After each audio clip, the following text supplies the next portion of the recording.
ये जो आप कटहल देख रहे हैं ये जादुई कटहल है। मात्र 1 साल के अंदर आप कटहल से फसल ले सकते हैं। वो कैसे, ये बताएंगे आपको।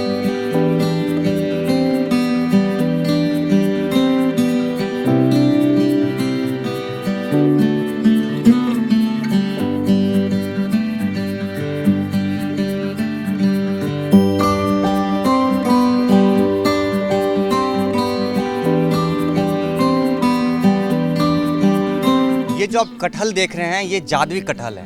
अब मैं इसको जादुई कटहल क्यों कह रहा हूँ इसके बारे में आपको बताऊंगा। और इसके जो आसपास पानी लगा हुआ है इसके चारों तरफ, ये इसके पीछे रीजन क्या है और ये जादुई कटहल इसका नाम क्यों है, आइए आपको हम बताते हैं। आइए पहले पानी में उतरते हैं और ये काफ़ी ठंडा माहौल यहाँ बना हुआ है पानी का इस गर्मी में। वाह, एकदम ठंडा पानी महसूस हो रहा है। कैसा लग रहा है आपको? बहुत अच्छा लग रहा है। यहाँ तो बढ़िया ठंडक बना रहता है। हाँ, ठंडक रहती है। अच्छा, अमूमन कटहल को तैयार होने में 8 से 9 साल लग जाता है और सेम इस कटहल के साथ भी ऐसा है। जब इन्होंने फसल लगाया था, पौधा लगाया था, तो इनको 8 से 9 साल इंतजार करना पड़ा था, तब जाके कटहल तैयार हुआ था। अच्छा, एक चीज़ बताइए कि ये किस नस्ल का कटहल है और आप कब लाए थे इसको? ये देसी नस्ल का कटहल है और इसको बरुआ सागर से लाए थे इसके पौधे। जैसा किसान भाई आपको शुरू में मैंने बोला था कि फसल समय पे अगर तैयार ना हो तो कीमत अच्छी नहीं मिलती है और कटहल को तैयार होने में 8 से 9 साल लगता है। किसान भाई 8 से 9 साल इंतजार करने के सोचते हैं तो कटहल नहीं लगा पाते हैं, लेकिन अब आपको इंतजार करने की ज़रूरत नहीं है। मात्र 1 साल के अंदर आप कटहल से फसल ले सकते हैं। वो कैसे, ये बताएंगे आपको। सर बताइए एक बार कैसे। कटहल जब उसका फल तैयार हो जाता है तो उसको बीज जो है थैली में डालकर तैयार किया जाता है। जब बड़ा पौधा हो जाता है तो उसमें उसी की कटहल की या कोई दूसरे अच्छे कटहल की उसमें कलम लगा के बांध के तैयार करके और उसमें जो तैयार हो जाता है, फिर उसको जहाँ रोपना है वहाँ रोप दीजिए। वो 1 साल में उसमें कटहल आना चालू हो जाता है। भले ये कटहल क्यों ना आए लेकिन आएगा जरूर। तो किसान भाइयों, मैं आपको बता दूं कि आपको 1 साल के अंदर कटहल मिल रहा है। इससे अच्छी जानकारी क्या हो सकती है। और सच में अब आपको विश्वास हुआ होगा कि ये जादुई कटहल क्यों है। और ऐसे इन लोगों ने तमाम किसानों को इन्होंने पौधा दिया जो 1 साल के अंदर फसल ले पा रहे हैं और उनको अच्छा रेट भी, मुनाफा भी मिल रहा है कटहल का। अच्छा, ये जो चारों बगल में देख रहा हूँ ये पानी आपने घेरा हुआ है और पानी लगा हुआ है और लगातार आप पानी चला रहे हैं पंप से, इसके पीछे क्या रीजन है? इसके पीछे ये रीजन है कि हमारे पौधों को जो पानी मिल रहा है उनकी फल की अच्छी गुणवत्ता वाले फल उसमें लग रहे हैं और पौधा भी स्वस्थ है। और आसपास पानी ना होने के कारण जो पक्षी प्यासे रह रहे हैं वो इसी में आके पानी पीते हैं। दिन में हमको 3 बार पंप चलाना पड़ता है और 3 बार में यहाँ पक्षी यहीं पानी पीते हैं और इसी में ही नहाते हैं। नहीं, लेकिन तो ये भी हो सकता है ना कि आप इतना दूरी में पानी ना फैला करके सीधे आप जड़ों में पानी डालें, उससे भी तो जड़ों को पानी मिलता है ना। लेकिन ये पानी जो अपने फैला कर रखा है चारों बगल, इसके पीछे क्या रीजन, क्या है, वजह क्या है? क्योंकि जितनी बड़ी पौधे की छाया होगी, जितनी दूर तक छाया होगी वहीं उसकी भोजन पानी की जड़ें होती हैं। तो इसको पानी दूर से ही देना पड़ता है, उसी थाला उसी हिसाब से बनाना पड़ता है। जितने बड़ी पौधे की छाया होगी, जहाँ तक छाया का घेरा होगा वहीं इसकी भोजन की पानी की जड़ें होती हैं।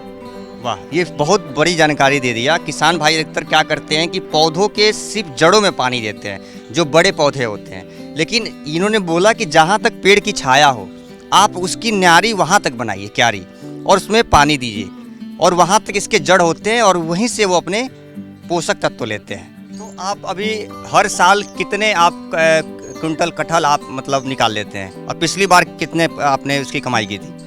इसमें जो है पर साल हमने इसमें कटहल बेचा था 24,000 का। एक ही पौधे में हमने 24,000 का कटहल बेचा था। और इस साल थोड़ा मौसम के कारण कटहल कम आया है और पर साल रेट भी अच्छा रहा था। इस साल जो है कटहल कम आया है, मार्केट में भी कम आया है, आम भी कम आए, नींबू भी कम आया है। क्योंकि मौसम में जो ठंड की सीजन में जो बरसात हुई है वो फसल के लिए, पौधों के लिए नुकसानदायक रही है। वैसे इन्होंने जो पानी लगा रखा है ये तो इन्होंने सिर्फ पौधों के लिए नहीं लगा रखा है। इससे क्या होता है कि पानी ज़मीन में जाता है और आसपास जितने भी पौधे होते हैं 15 से 16 फीट 20 फीट के दूरी में, उन सभी को जड़ों में पानी मिलता है। और सबसे बड़ी चीज़ इन्होंने एक बात बताई, एक मानवता इंसानियत के नाते, कि पक्षियों को पानी मिलता है। पक्षियाँ दूर दूर से आती हैं पानी पीने के लिए। अगर पक्षियाँ आपके बगीचे में आती हैं, आपके खेतों में आती हैं तो फसल ज़्यादा तैयार होने की चांस ज़्यादा होती हैं। कई बार होता है कि वो कहीं से किसी और का बीज लेके आती हैं मुंह में दबा करके और खेतों में छोड़ जाती हैं। ऐसा कभी हुआ है आपके साथ? हाँ, बिल्कुल हुआ है। वो क्या है कि जो तोता वगैरह हैं ये दूसरे फल लेके आते हैं, वो उसी पेड़ पे जामुन जैसे जामुन खा के आते हैं और सिर्फ दूसरे पेड़ पे गए वो वहीं उन्हें गुठली फेंक दी, वहाँ पौधा तैयार हो जाता है। जगह जगह जो पौधा तैयार होते हैं कुछ पक्षियों द्वारा पौधा तैयार होते हैं, कुछ पक्षी खा करके और उसकी गुठली निकाल देते हैं, उससे भी पौधा तैयार होता है। कुछ मैं फल के लेके आते हैं उसको डाल देते हैं, उससे पौधा तैयार होता है। तो ये जो है जगह जगह जो एक प्राकृतिक पौधा जो तैयार होते हैं, जो लगाते नहीं है, जो प्राकृतिक पौधा होते हैं वो पक्षियों द्वारा होते हैं। अच्छा, एक चीज़ मैं देख रहा हूँ कि आपने यहाँ पे सोलर भी लगा रखा है, ये क्या सिंचाई वगैरह पानी की क्या सोलर से कैसे करते हैं आप? ये सोलर पंप सुबह 8:30 बजे चालू हो जाता है और शाम के 5:30 बजे तक चलता है। इतना अच्छा पानी हमको मिला था, सरकार ने हमको जो सोलर पंप दिया उससे हम बहुत सुखी हैं और हमारी बिजली की झंझट खत्म हो गई। बिजली में क्या था, बिल भी ज़्यादा लगता था और लाइट नहीं है तो बिजली वाले कहते थे कि वो तो ऊपर से चली गई, हमारी फसल बर्बाद हो जाती थी। आज जो गवर्नमेंट ने, जो मुख्यमंत्री शिवराज सिंह चौहान को हम धन्यवाद देते हैं जिन्होंने हमें सब्सिडी में सोलर पंप दिया है और हम उससे बहुत खुश हैं।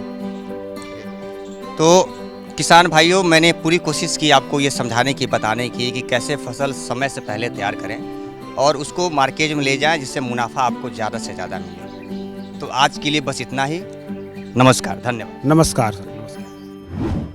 किसान ऑफ इंडिया के YouTube चैनल को सब्सक्राइब करने के लिए नीचे दिया हुआ सब्सक्राइब बटन दबाएं और किसान ऑफ इंडिया से जुड़े सभी अपडेट्स को पाने के लिए बेल आइकॉन दबाना ना भूलें।